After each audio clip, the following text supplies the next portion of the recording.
Top summer storylines that could affect dynasty leagues, that and more this week on the Football Guys Dynasty Show. And Jordan, how do we not start with Cleveland, Deshaun Watson, and all the ancillary pieces that could be affected in your dynasty leagues with Deshaun Watson? Yeah, I mean, it's the story of really the last year in the NFL, and it's no different. We're getting different drips and drabs coming out. I think contextualizing it and thinking about it in the bigger picture and not being, swayed. We've seen I'm not going to use the word cratered, but we've seen a drop in his price in the past, I would say 10 days or so with recent reports. You've seen somebody, I don't know who it was, but someone was making a suggestion to offer a second for Deshaun Watson, because I got about 10 of those offers, and I know a whole bunch of people that got them too. So that's kind of and that's the range that you're looking in, and he's falling further in startup drafts as well. So, I mean, this is the big thing to watch. I don't know when we're going to have clarity. I've said 4th of July weekend probably makes as good a time as any for the NFL, the news dump in the middle of the summer, but I'm not sure exactly when we're going to get an answer, if the answer is just going to be good, bad, indefinite, what it's going to be. I mean, I think there's a lot to this story, and I don't know if anything's going to feel palatable or good or resolute at the end of this thing. Yeah, and you think of all the pieces. We can start with Superflex that are affected by this. Deshaun Watson, how many games? I mean, I was looking at the Football Guys projection, the consensus here, and it's got about as many pass attempts for Jacoby Brissett and Baker Mayfield as it does with Deshaun Watson here. And then you think about the confidence level you might have in David Njoku reaching new heights with Deshaun Watson or without Deshaun Watson. You've got Amari Cooper, who could see a huge market share of targets when you look at the uncertainty beyond him at the wide receiver core. You just look at the efficiency of the offense that could be there for touchdowns for Nick Chubb.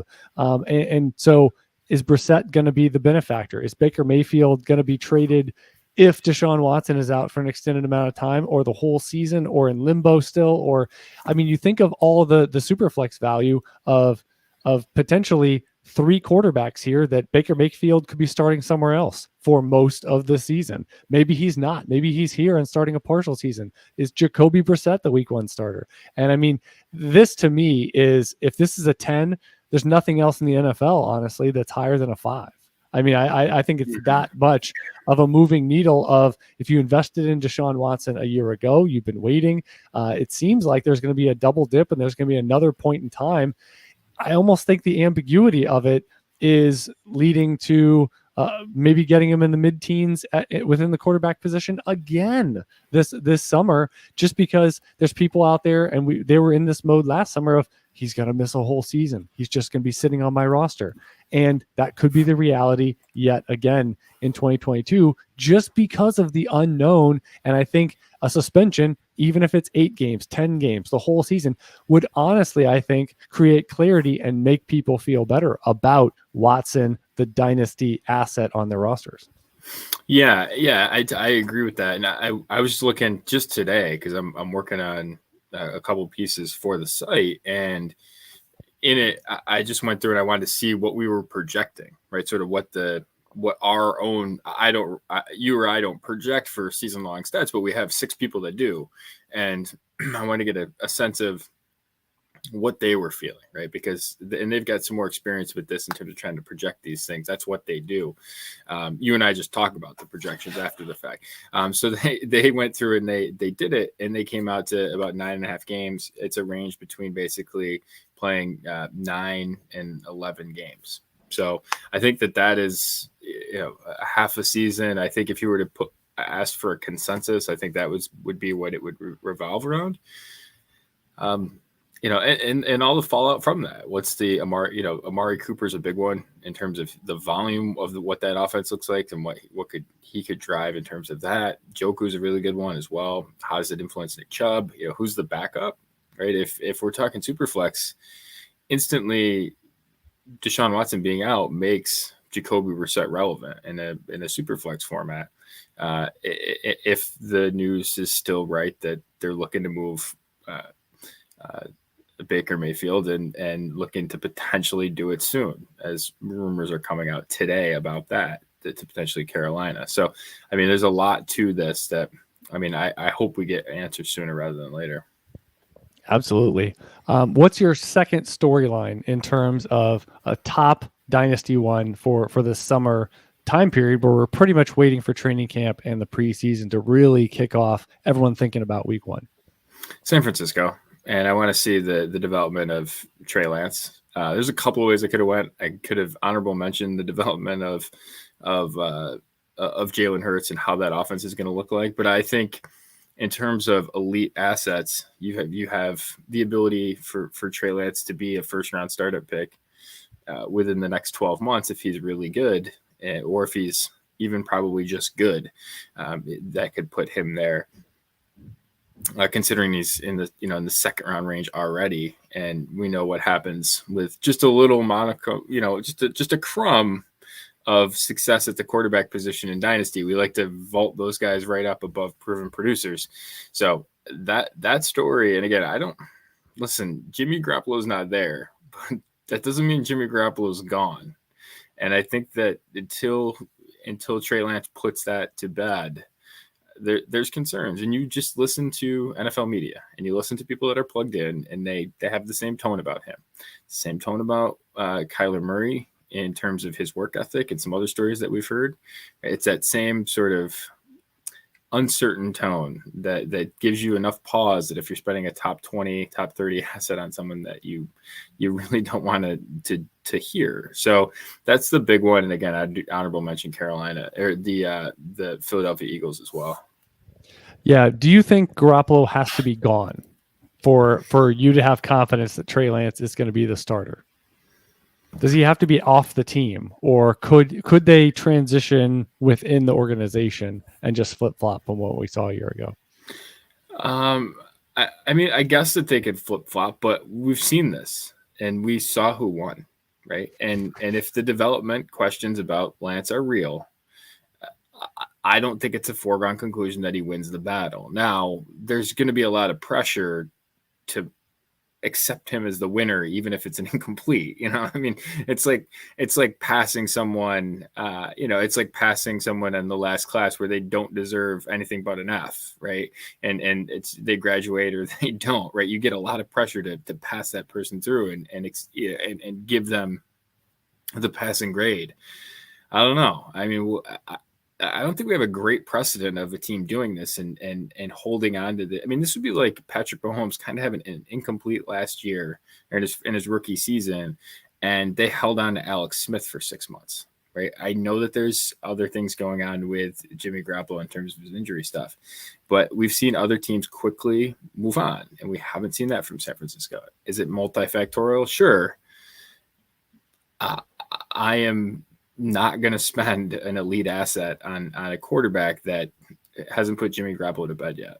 Yeah. Jordan, I actually drafted Trey Lance today. Oh, in a dynasty league, and 104. No, the interesting circumstance is it's a league where you can only keep one of your quarterbacks for one additional year. So you're really looking at except for one quarterback, you're looking at a 1 year window and you're looking at a 2 year window for one that you draft. And so I took a shot on Lance for upside because I said the downside of him flaming out doesn't hurt very much in that league, but he has mammoth upside.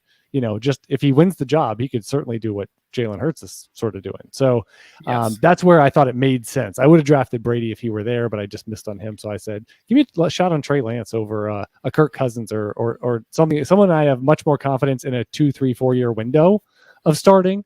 But again, you need to search for ceiling in a crazy, unique format like that.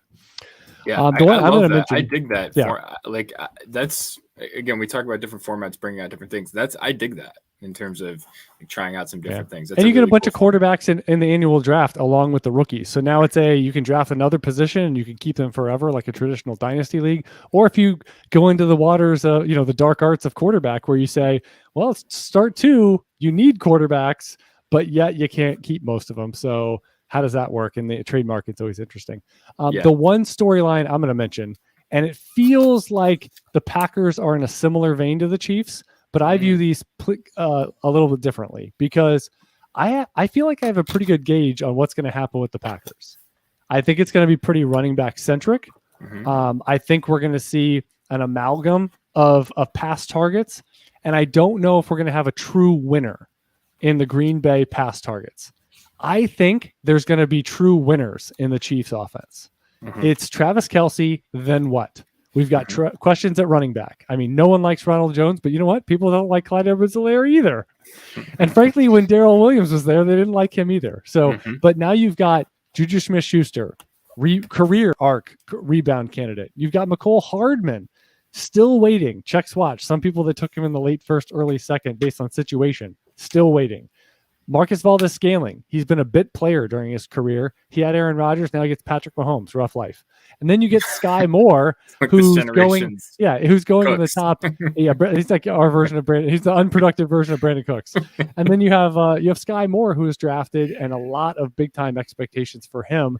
But rookies typically slow starters. He has a huge dynasty ceiling more than these other guys. If he hits even for the top like 30, 40 in year one, he's going to get boost to the moon, dare I say, into the sky. So I want to know what happens with the Chiefs offense. Do we get some tea leaves about what's going to happen? What's the pecking order going to be? Because frankly, Valdes-Scantling, middle of the road veteran contract, Juju Smith-Schuster, pretty shoulder shrug. McCole Hardman still on his rookie deal, Sky Moore on his rookie deal. So we don't have one of those big, they paid $25 million for somebody. They actually let Tyreek Hill go. That's the kind of the money he was making. So I think this has huge winner-loser propositions, and no one's really egregiously more than like a later first priced within this scope of who's going to win. Yeah, it's funny. I actually took the right answer is probably Kelce, right? In terms of he ends up being the dominant guy, but then it's really what's else. I ended up taking a shot on Marcus Valdes-Scantling really deep, and I think it was outside the top 50 wide receivers or something like that. And my premise was at that cost, right? I'm almost certainly I believe that he's not the right answer. Probably, I think that there's some other solution other than him being a big time wide receiver one is what's going to happen. But if I'm wrong, that's a massive payoff, right? And I think I keep coming back to what's the way that situation pays off, and it pays off enormous, right? What's the way that you win that deal and you win it, and you win whatever decision you make by a large margin? And I almost wonder if it's him, right? And again, you could spend a first round rookie pick on Sky Moore. You could spend something probably a little bit less than that on Juju Smith-Schuster. Or you could go, I think, further down the dial. I mean, he's in the 16th round at wide receiver 71 here in the past month for Marquez Valdes-Scantling. I think that Juju Smith-Schuster is the better player. I think history would suggest that to us, but I wonder if the better bet isn't Marquez Valdes-Scantling at that cost.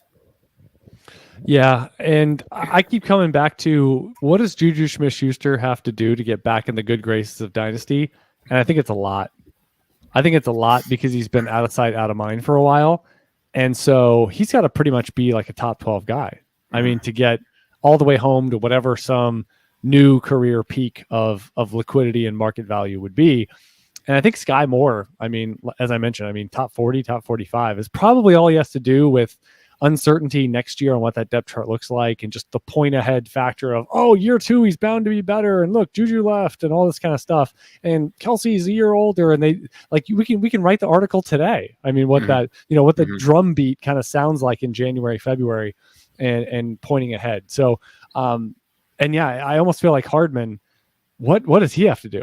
So, to sort of get back to first round valuation, and it's a lot in my opinion. So isn't there one thing that Marquez Valdes-Scantling has to do? Like in a primetime game goes, Nuclear. 1 for 76 and 1. Gabriel Davis. Right. I mean, he he goes doesn't all even need Gabriel, to do that, yeah. right? If he runs a post route three for that 90 Mahomes, on a touchdown. right. And again, if it's one long highlight touchdown, and that's enough, really? I mean, I think that the market can really change quickly. I think that there would be an overreaction to that. Now you've been fervent on this, but what are the odds? The chances are something in the running back realm. That it's actually like Clyde Edwards-Helaire? Sure. It's not zero.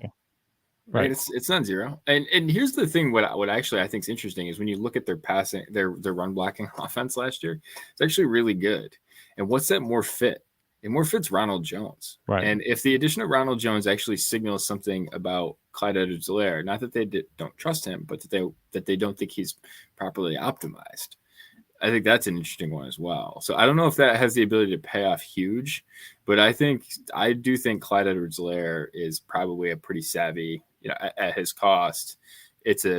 There's upside there beyond, I think, what the normal distribution in that range is. Right. There's pretty severe downside, but what I would say is you're still betting on a Rashad Penny round one pedigree of like, hey, things haven't worked out early on in their career. It doesn't look overly kind for Edwards-Helaire with how things didn't progress in year 2. The fact that we haven't seen much of a ceiling so far in either particular season, but it just, I still go back to if you get this, like if they don't trust Ronald Jones in the pass game and Edwards-Helaire finally does more of that, running some routes, running a lot more routes, and they have questions at wide receiver, that there's a possibility. And it seems like not many. It seems like there's a big variance. I've seen so many trades out there that have been like, oh, that's appropriate. But then every other one for Edwards-Helaire, it's like, wow, people are just bailing. And I think it's really early to be bailing. I mean, I think Rashad Penny is a classic example of be careful about bailing on strong running back pedigree, even at any point during their rookie contract. I mean, that's typically just, they're going to get a long runway and he's entering year 3. So he's still a couple of years away from even a 5th-year option, truly moving the needle on where he's playing. Elijah Mitchell is going ahead of Clyde Edwards-Helaire. And let's just think about this for a second. Yeah. They run basically no passing game work. Like they're one of the worst offenses in terms of their running backs getting work in the passing game. Which one has even if their medians or their averages are close to one another, one of those profiles has the ability to massively outproduce his cost, and the other one doesn't.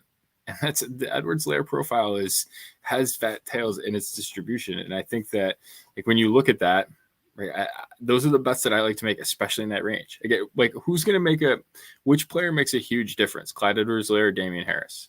Damian Harris led the league and he was in the top rushing touchdowns last year. I think he was in the top 2 of rushing touchdowns, 15 rushing touchdowns. And nope, it doesn't even feel like he did anything. And you look at a guy like Clyde Edwards-Helaire, I think he could make a big difference catching 50, 60 balls in that offense. Yeah, absolutely. This is Chad Parsons, Jordan McNamara, episode 108 of the Football Guys Dynasty Show. We're on our own feed now, so it's of the utmost importance that you subscribe, rate, and review us. I did want to shout out to our most recent review on here, and this is from I Believe. So Jordan, he's speaking your language there. Heyo. Might be up there. That he says hands down the most informative and easy to listen to Dynasty podcast out there. We're easy listening. Easy like Sunday morning. The format is dynamic. It includes weekly trades and forum comments that adds rarely heard insight. Thanks to Chad and Jordan for great content. So there you go. Thanks so much, I Believe. And again, really helps as they say, algorithmic overlords as we get out on our own, branching out. So there's the Audible, and I've said before, if you're finding this show elsewhere, you can just search Football Guys or Football Guys Dynasty Show. I mean, you'll find it pretty easily with keyword searching on your platform of choice. All right, and let's look at some dynasty trades this week. We got a couple of interesting ones involving some commonly traded players, and AJ Brown is definitely one of those. This is in a 1 quarterback format, and we've got AJ Brown and 209 for Kyle Pitts and 307. So AJ Brown's one of the reasons why I find that Philly offense particularly interesting, right? Because I think that as a top 5 wide receiver in dynasty leagues, there's a volume issue, right? There was a very big split in terms of how they decided on their offense last year. In the first 7 games of the season, they dropped back to pass 41 times a game. In the last half of the season, they had Jalen Hurts drop back 27.9 times per game. So a big reduction there. Which one of those is what they want to do? Right? That's a big question in terms of really expensive guys like Jalen Hurts, AJ Brown, and Dallas Goedert to a lesser extent on the expenses. So that's a big issue there. I think Pitts is probably the pick here, and I think Pitts is probably the pick here because he has a more rare profile. You have less of those concerns about some of the usage stuff because I think he's relatively entrenched in that offense, and the volume might move around a little bit, but I don't think that's going to super impact him. Whereas if they're in the bottom 10 passing attempts in the league, Philly is like that really caps AJ Brown. I don't think it does to the same extent with Kyle Pitts. So give me Kyle Pitts, even though I like both players.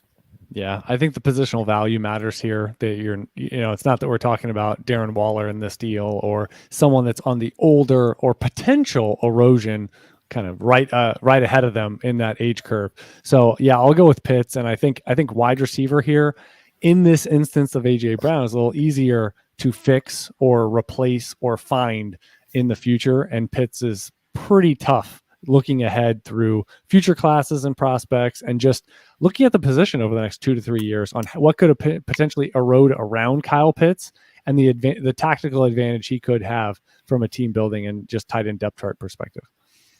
All right, we've got a 1 quarterback and half PPR league here. So we've got Mike Evans and Adam Thielen, the old guard, fans of both players here. So Evans and Thielen for Marquise Brown and 205. And that one turned into Brian Robinson, and then 304. So I guess they're midstream here for their rookie draft and yet to be drafted at 304. Yeah. So I'm wondering what's your take on this one, because I'm interested to see I think by market value, I'm surprised that if you were acquiring the Evans side, you had to give this much, because it doesn't feel like Marquise Brown Evans kind of straight up, right? I mean, that feels pretty close enough.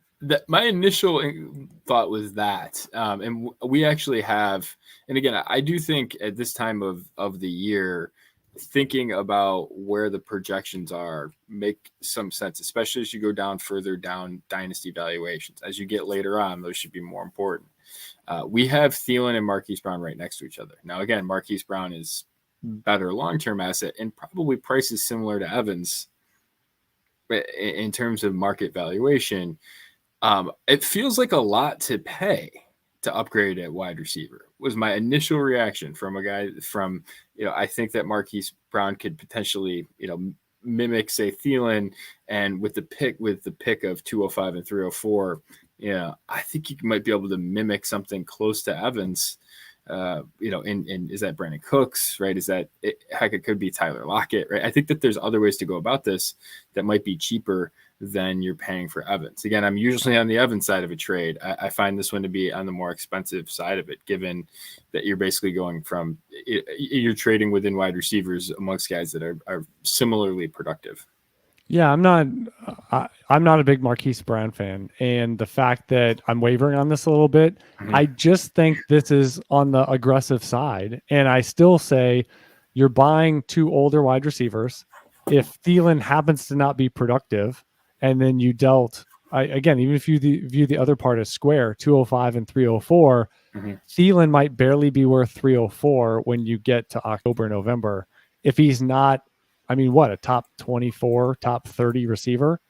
Right. I mean, he might barely be worth that as I think 32-year-old season coming up for him. So he's on pretty shaky ground. He's someone that I would certainly want to acquire for A, cheaper, or B, later in the process of saying, I need that. Thielen might blend in. You might have Brandon Ayuk as your wide receiver 4, and you're like, oh, well, Thielen's an upgrade over that. Well, you'll get midseason, and maybe he isn't. So I think that's a little bit dangerous.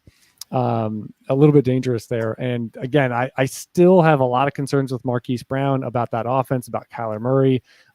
Is DeAndre Hopkins still going to be the alpha? I think there's a lot of things going on there, but the fact that they got Brian Robinson in the mid-second, 304 could be Tyrion Davis Price if you squint. And I mean, get him on maybe the back end of his ADP, or there's not a there's not a someone like us, Right. in the draft in the late second round or something. So, and it's half PPR, so you give a little bit of advantage there to the running backs that you're acquiring with those likely second and third round picks. So, I don't have super strong thoughts, but I can argue easily both sides should have done something a little different here. Yeah, it's interesting. Hey, by the way, 45 Root says, first time watching from the YouTube channel. For some reason, I always pictured you guys in suits and ties. Definitely smooth radio voices. Little did he realize he was getting backwards hats and beards instead of suit and ties. That's referencing you. That's referencing you on all those things. For the record, I do want to show up in a suit and tie. That is my move. For the record, I've seen you in a suit and tie before. So yeah, I have seen you dressed up before in a suit and tie for a show. So I think it was before we started doing this Dynasty show, but I have seen you dressed in a suit and tie before. So maybe we'll have to bring it back for a special occasion. Exactly. I was talking to some. Yeah, we'll do it for the opening week of the season or something. I'm wearing a Dickie, like Cousin Eddie. I'm wearing a Dickie underneath my. I talked to somebody about doing doing one of those open mic spots and just trying out stand up, and it was interesting because I was like, I always like there's certain comedians that dress up. They actually dress up, and I was like, and apparently there's a fine line, because if you dress up and you're like some newbie, it's like, look at this idiot. Like, what is he doing? It was the waiter. And then, but if you dress up because people are paying $50 a ticket, apparently that's classy and the right thing to do. And so I thought it was dress for the part or dress for the job you want, not for the job that you have. And it's like, so I see these, they wear like cargo pants, and they got their butt crack, sorry Joe, hanging out, and not wearing a belt and all this kind of stuff, and it's like, and a backwards hat or something like that. It's like, what are you doing? How old are you? You're like 47 years old, and you're just like your teenage kid. It's like, come on. So I mean, but apparently I'm in the wrong, because that's just not super common. But I think, hey, if you're going to be professional, dress up. I have a hood tucked in right now, so I'm surprised you didn't call me out for that.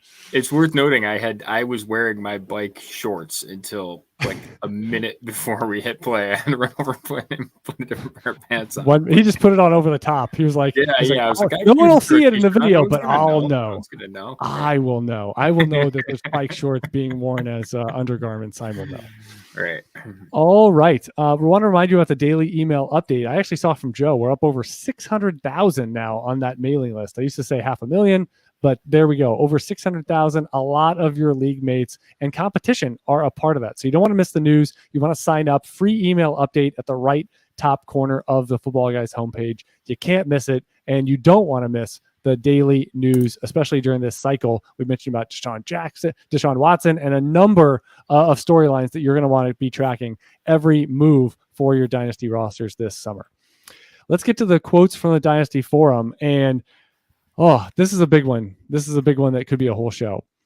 A rookie pick, or a pick in general, is never as valuable as when on the clock. And others in the league see the opportunity to obtain the asset. Maybe it's someone who fell, or maybe it's simply a preference for the specific player. Whatever the reasoning, you'll always get maximum value for that pick from the person who covets in the heat of the moment. Yeah, I generally do think that it is one of the most expensive times that the pick can be. I have found that there is a little bit of a value opportunity with those picks at the trade deadline. And the way that I have found that is, if you're trading with someone who wants to rebuild and you are trying to contend, a lot of times the dynasty mindset is quickly to, hey, I have to bail on these players, because these veteran helpful players, because they might crater. And then in January, they turn a whole year older and they become irrelevant. And down the stretch, they might actually hurt my draft position. Correct. And so that is a very dominant part of the dynasty psyche, I think, that's exploitable in the dynasty trade market. So what do I mean? Get a first, but give up whatever you can. Give up whatever you can before the deadline to get another first for the following year. Yeah, or and yes, and so you can get. I mean, I deals for Devontae Adams and quarterbacks that really mattered, and a lot of other things that I think having extra surplus picks in the pocket right now super helpful, because on the clock is really nice, but using them along the way, that's something I've really done a lot more in the past 18 months. The first 8 years of Jordan as a dynasty GM wouldn't recognize the GM of Jordan, wouldn't recognize this version of Jordan in the last, call it 2 years in terms of some of my management styles. And I think that that's one of the places that I've really pivoted. So I am looking more and more of those picks as assets. I used to be the person that never traded them until really in the deal. And I still think that there's a lot of value to be had there, but I do think using them along the way, again, you want difference makers. We're not screwing around for situational running backs. We're looking difference-making players with those picks. I usually use the rule of like top 30 assets if I'm going to deal a future pick, but you get the idea. I think that they have value in that sense too. Yeah, and when you're making it in season and partway through the year, you're also dealing with the known, more information about potentially if you're trading your pick away. You're like, well, I'm sitting here, I'm 6-3. I'm heading towards the playoffs. And it's not just making that deal in January or April. You're getting part of this season too. So you're getting this, and you're buying a profile that you should like beyond that year and view as a stable profile as well for future years. And you're getting that for now a projected playoff first, in this created scenario. So there's some dueling benefits there to saying, well, let me sell the pick when I'm on the clock. Well, that sounds great, but that's 6 months later. So it didn't help you, and it could help you with getting, strong producer X that they want to shed. Now, I've seen plenty of deals where it's like, instead of just getting the one player, you can get 2 or 3 things that technically help you, because they're just so starved for shedding the production, and they're not looking at week 1 the following year at all. Apparently they're going to go into some deep rebuild, or they're going to just say, oh, well, I'll draft some rookies and they'll start producing for me next year. But it turns into a multi-year rebuild when you start shedding all of your producers. Like, you don't have any blend on your roster and in your lineup at all. So that's the danger when you just say you have tunnel vision and tractor beams for I have to get rookie picks, and that's the only thing I'm interested in. A lot of times it takes away your safety net of what you actually had on your roster, even though you're not contending. Yeah, and I think the flip side of that too is you think about the, if you do that, if you make the deal, right, and you can say, hey, this pick is basically going to make this team a non-contender, right? If I am making a trade, I'm including a future first in, say, October of 2022, and it impacts this team in a way that makes it very unlikely that they are going to compete in 2023. So the following year, that actually gives me even more juice because it's less competition to compete against over the next year, right? So there isn't an additional value consolidating producers to one less team, one fewer team in the league, and it's just less people competing for buys. It's less people competing for playoff spots, right? It's just less. And again, I think in this marketplace, as we get closer and closer to the season, as we get closer and closer to the trade deadline, I think we are going to be in a situation where people who are actively trying to pick highly in rounds make playoffs, because people are so enamored with this 2023 class, and it should be a good class, but they're so worked up over it that they're willing to trade production right now, and they might accidentally find themselves in the playoffs, because I think you're going to get a lot of people trying to do that. And I think that this year it could be a really lucrative year if you're really in it and trying to win and really optimizing all the way. I think you're going to have less competition in this year maybe than any other year that I've played. Yeah. And just to go back, because I know we circled on what we wanted to talk about, which was not specifically on the clock. I would just reference that I've seen a few drafts of my own that it's been a relative dead zone of trying to trade, because people view it as either a flat tier, and if you're on the early side of that, they go, well, why would I try to trade up 4 or 5 picks? And I've also seen it to where, if you're in a certain spot and they're still looking at specific players. I also find it interesting when people begrudgingly pick a player. They feel kind of wedged into, well, I couldn't find the exact deal I wanted, so I just picked a player. But then they immediately try to sell the player, which is usually the worst time ever. You have a liquid asset. It could be anything. It's the, display box on the showroom floor that anything could be in there for let's make a deal. And once you select a player, now there's a partition set where some of the dynasty teams in your league, not interested, because that's not who they would have picked.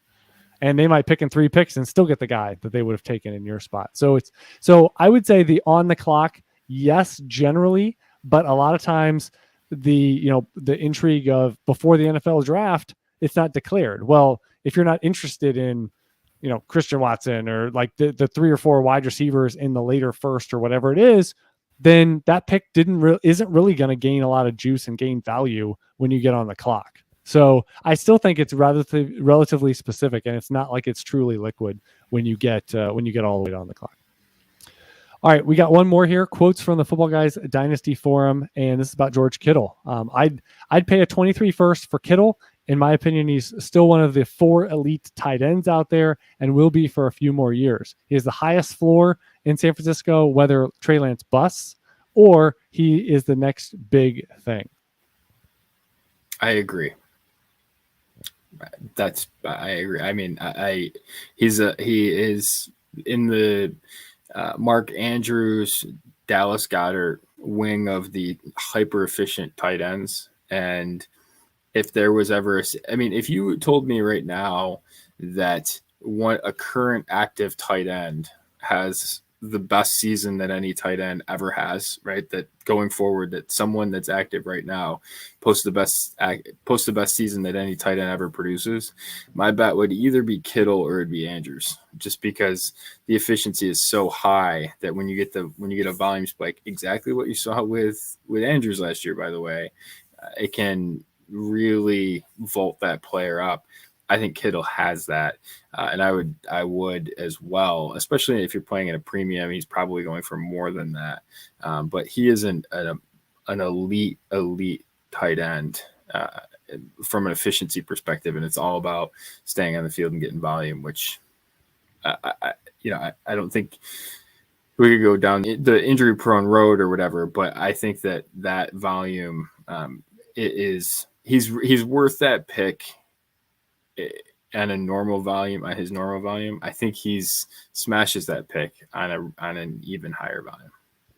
Yeah, I would address a couple things. First of all, that I think it's important for folks to realize 25 to 30 is that prime window for a career season for a tight end, or just a big season for tight ends in general. We saw Mark Andrews hit that, in this zone last year. George Kittle is 28. Going on 29 in season so he's right in that meaty zone. You've got Waller leaving it. Kelsey has left it.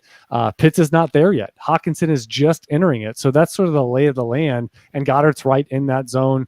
Schultz is in that zone. So the other point I would make is that I think there's about 6, 7, 8 guys at tight end that they may be consolidated to fewer dynasty teams in your league than that. But man, you've got to be very specific about an upside shot or what your plan is, because I do think tight end is have or have nots. And if you don't have one of those guys, and I don't know about this might be a little hot takey, Jordan, but bring it. Well, I don't know if I consider Darren Waller one of those guys. Ooh, interesting. Okay. I have some concerns. Can you give me what do you, when you say those guys, what do you? Well, okay, so here's what I mean. That we know the matchup tilters, the guys that now, again, I'm not saying all these guys are absolutely level, but what I'm saying is I think this is the grouping of guys that could do this or the potential to do this, where you have Pitts, Andrews, Kittle, and Kelsey. I think those are the easy ones. Hawkinson, we haven't really seen him. I think a lot of people assume he's there, but we haven't seen the actual production challenge for the top of the position type stuff. To me, he's sort of the next. Could he get there? Is he entering that window? Is he progressing and tight end as a slow progressing position? Yes, all of that. But he's got to actually do it. So you've got those other four. And then you've got Waller, who gets one of the best receivers, if not the best receiver in the NFL added. Hunter Renfrow was doing great things last year. They just gave him new money. And now and he did that without Darren Waller there. So we have not seen this iteration at all. So either Derek Carr is going to be unbelievably great, or there's going to be a clear-cut loser in that passing game. Sure, it might be Renfrow. But if it's not Renfrow, it's probably going to be Waller. And if Waller at his age isn't in the top 5 or 6 tight ends, what's that going to do for his value? What's that going to do for you assuming that he's going to pace all those other guys and he's just not so much? So I think he's a little risky. But then for me, the next two guys of Goddard and Schultz, I think those are the guys that are a little underrated to join that group, pass some of these guys, finish higher than Waller, do some of these things that are potential big values. And then if you take all those names I just said out, I think you need to have a little bit of a short fuse of saying, okay, I'm going to take a shot on Evan Ingram. I'm going to take a shot on Freiermuth or Fant. And I'm talking about this year. I'm not talking about it's some deeper league or 2 tight end where you're probably going to have them for 2-3 years or just feel it out. Or David Njoku or Zach Ertz or whatever it is. But if you don't get what you're looking for, or if you have the opportunity to get one of those 5, 6, 7 guys I named, I think you got to try to do it. Who's the value? Kelsey's accessible. He's more accessible. And yet, I think one of your lines is just he's going to get all the targets. He might get, So that should alleviate some of this. What if he's 90% of what he was? He's coming out of his prime. You can still aggregate your way up the tight end board to huge points because most guys don't get volume. Right. So I think if you have the opportunity, excluding Waller in my opinion, but if you have the opportunity to get up to an Andrews, Pitts is Pitts is untouchable a lot. So that Kelsey's probably the better bang for the buck. But I just think if you're not part of the halves, you either have to have a plan of I traded down from 305 to 402 and I got Evan Ingram, or I traded 311 for David Njoku because I don't feel good about the position, or I traded, as part of a deal, I got Zach Ertz. And it's so you might find your way into tight end 9 to 15 production, but you still might be pretty far off from the halves. It would be my big point. Right. You either have a top 5, 6 guy, or the difference between, we'll call it with the 25-point game upside. Yeah. Right. And over the course of the season, the difference between tight end, 9 and tight end 20 is pretty small, right? And that there's not a ton of difference in that range. So if you don't have a really good case to be made for, hey, here's how this person stands out at this cost from everybody else, you shouldn't be picking a tight end there, right? Because it's that is maybe the most replaceable thing. That and some wide receiver production is pretty replaceable. So taking a shot, I do think really makes a lot of sense. Even if it's non-premium formats, having a guy like Kelsey can make a difference in start one where there's where there isn't a big premium for tight ends. So yeah, I'm with you on this, and I think it's interesting because over the past month, Hawkinson's actually gone ahead of Waller. So Hawkinson at his median's 509 over the past month, and in super flex leagues, Waller is at 602. That actually includes some tight end premium leagues as well. And then in tight end premium leagues, they're up even. Yeah, it's Hawkinson in the early 4th, and then Waller in the mid to late 5th. So there is a split there. I think that's opening up. I would be more apt to avoid Hawkinson at that cost than anything. I wouldn't take Hawkinson over Waller. I'd probably, if I wanted to make that a tier, I'd probably just take Goddard, a couple rounds later. Yeah, I just think it should be a search, especially if you're a stronger team and you don't have strong production or one of those guys at tight end. I would say if you've got good depth at wide receiver or running back, or maybe that's something in season where someone gets a little antsy because they're not contending and they've got Kelsey or Kittle on the older side, or whatever angle that they're thinking. And we just kind of talked about it partway through the show that you got these teams looking ahead, looking at the calendar, looking at their watch to the next year.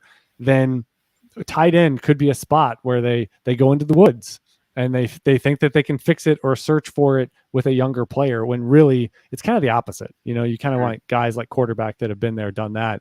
It's a very repeatable position. So be careful about turning your nose up at guys that have been doing it for half a decade.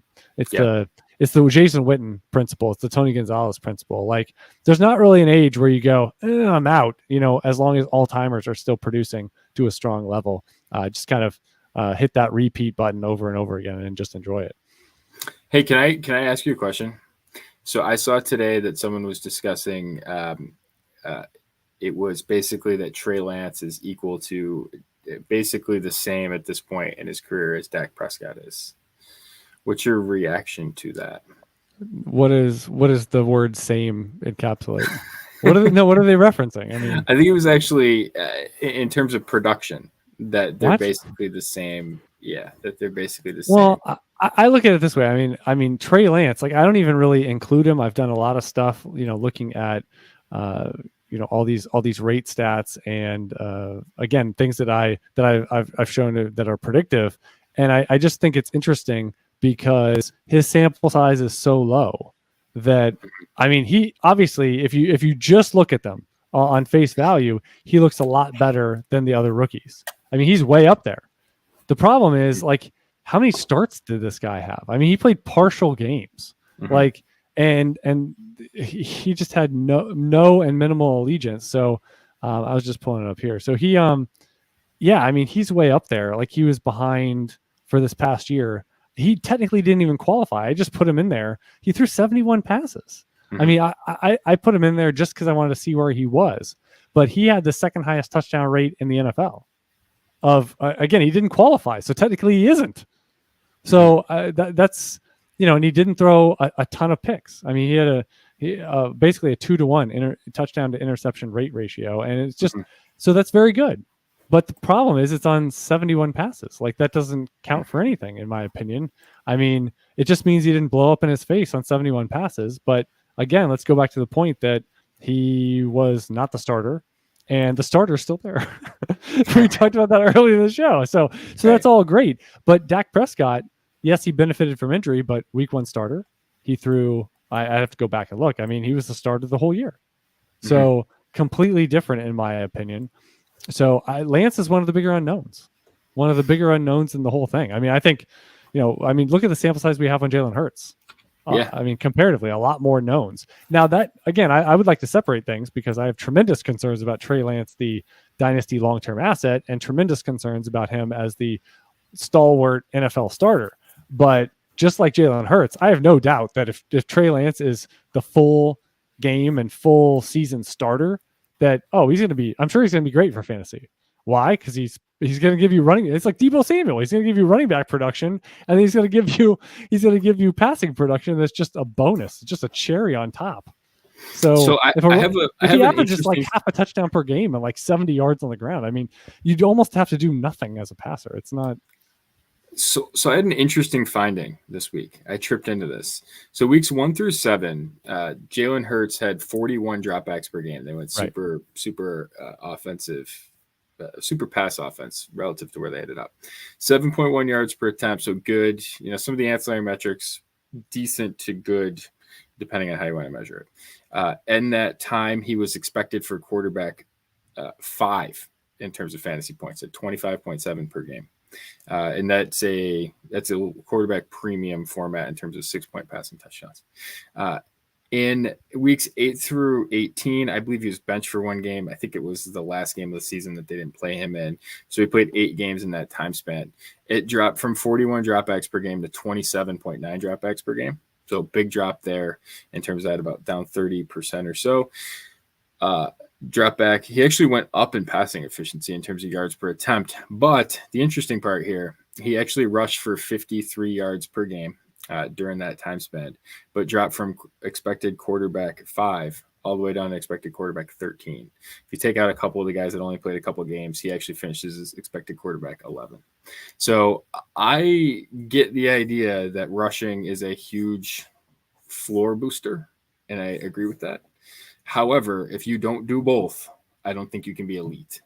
And I think we see like the people take Lamar Jackson, right? Lamar Jackson, he had a really good passing season. It was when an he I blew mean, up. he had a 9% touchdown rate, right? I mean, he had a 9% touchdown rate that year, and that is an enormous touchdown rate. And so, what people miss with this is actually when the Eagles went to why everyone is so enthralled with Trey Lance, which is, oh, they're going to run the ball a ton and it's going to be a huge floor.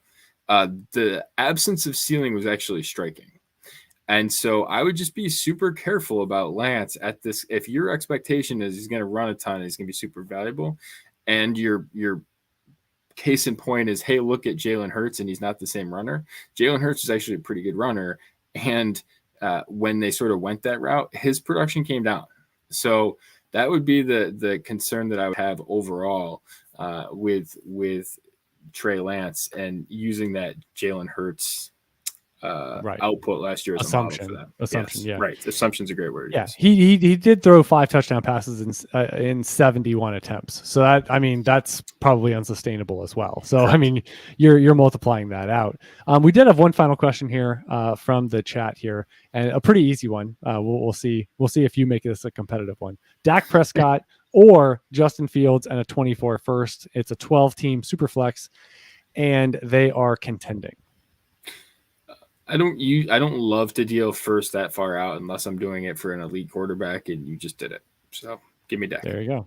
Exactly. Fields, wild card, and probably not as wild as it needs to be because man, talk about not building around a young quarterback. Darnell Mooney and Cole Kmet and all the targets. All of them. They just said good luck. 300 targets between the two of them. Exactly. And they might not be good targets. Just targets. Right. Just give them the targets. It's after all, it is only a volume game, right? This is what we're playing. We are striving for volume. Counting stats, and let's count all the targets. Right.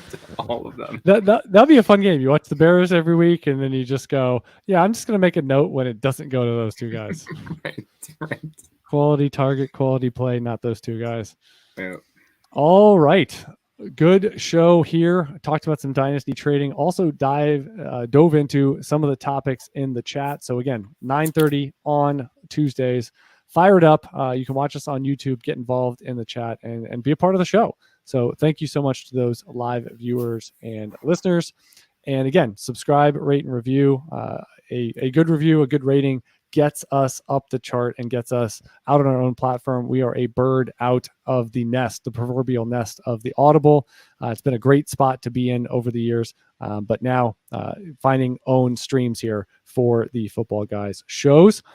In this episode, we discussed dynasty trading. We discussed all those key storylines, as well as the Mike Evans profile, Marquise Brown, AJ Brown, and Kyle Pitts there in the midsection of the show, plus timing the rookie picks and how there may be other high and peak points to acquire and use as asset those rookie picks during the dynasty calendar. I'm Chad Parsons. He's Jordan McNamara. And until next time, good luck in your dynasty.